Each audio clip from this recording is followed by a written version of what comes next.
राज्यसभेची जागा 1 आणि महाविकास आघाडीमध्ये दावेदार अनेक असं चित्र आपल्याला अगदी पहिल्या दिवसापासून पाहायला मिळते। आदित्य ठाकरे हे कमालीचे आग्रही आहेत राज्यसभेच्या या एका जागेसाठी, कारण विधानसभेमध्ये शिवसेनेचे संख्याबळ हे इतर दोन मित्रपक्षांच्या तुलनेमध्ये जास्त आहे, त्यामुळे नैसर्गिकरित्या जागेवरती आपलाच दावा असल्याचं आदित्य ठाकरे ठासून सांगतात। पण एका जागेसाठी जोर लावणाऱ्या शिवसेनेमध्येच अनेक दावेदार असल्याचं बोललं जातंय। या एका जागेसाठी प्रियंका चतुर्वेदी यांच्यासोबत राजन विचारे, अंबादास दानवे, विनायक राऊत, चंद्रकांत खैरे अशी इच्छुकांची नावं असल्याची माहिती आहे। त्यात अंबादास दानवे आणि विनायक राऊतांनी मातोश्रीवर जात उद्धव ठाकरेंची भेट घेतली, त्यामुळे ठाकरेंच्या शिवसेनेकडनं नेमकी वर्णी कुणाची लागणार हे पाहावं लागेल।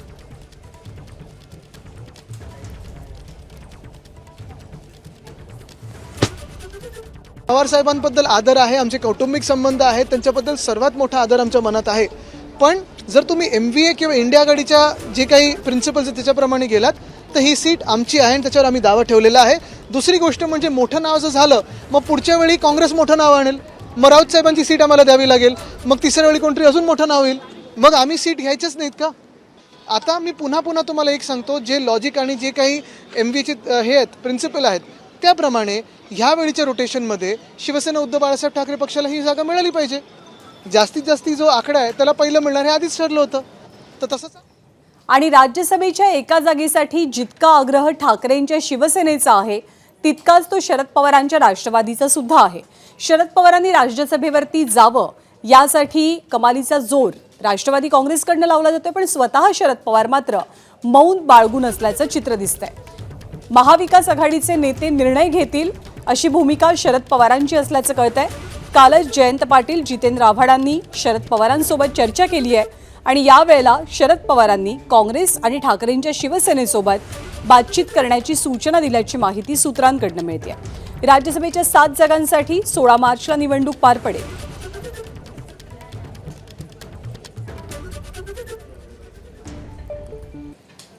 पवार साहेबांची मी अजून काही भेट घेतलेली नाही आहे, परंतु प्राथमिक स्वरूपात आम्ही काही प्रमुख लोक बसलेलो आहोत आणि आमच्या वतीने आम्ही इच्छा व्यक्त केलेली आहे, जसं काँग्रेस पक्षाने केलेलं आहे, शिवसेनेने केलेलं आहे। एकत्रितपणे बैठक करून आपण निर्णय घ्यायचा, त्यामध्ये पवार साहेबांनी निवडणूक करावी अशा प्रकारची आमची विनंती आहे।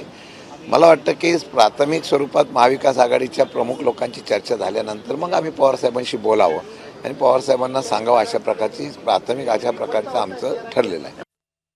आणि एकीकडे महाविकास आघाडीमध्ये सुसंगतपणा या जागांवरनं किंवा एका जागेवरनं पाहायला मिळत नाहीये, तर दुसरीकडे भाजपनं मात्र आपली नावं जवळपास निश्चित केल्याचं कळतंय।